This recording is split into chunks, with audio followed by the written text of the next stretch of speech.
লেঙিব অঞ্চললৈ আহিলোঁ। আহোঁতে ৰাস্তাত ৰাইজক সজাগতাৰ কাৰণে পোষ্টাৰ আৰু বেনাৰ অলপ লৈ আহিছিলোঁ, ৰাইজক দিছোঁ। আৰু মই খোৱা সামগ্ৰী অলপ আনি এই লেঙিব দুখীয়া ৰাইজক দিছোঁ। যিমান শক্তিয়ে পাইছোঁ এইটো দিছোঁ আৰু ভৱিষ্যতেও দিম বুলি মই প্ৰতিশ্ৰুতিবদ্ধ হৈছোঁ। মই ৰাইজক এটাই এই চেগতে জনাবলৈ বিচাৰিছোঁ, ৰাইজ যাতে সকলোৱে শান্তিৰে থাকে, সুস্বাস্থ্য হৈ থাকে, কৰোনা ভাইৰাছৰ পৰা সদায় বাচি থাকক।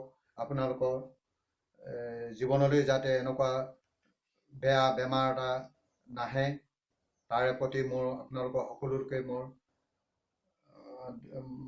অনুৰোধ থাকিল।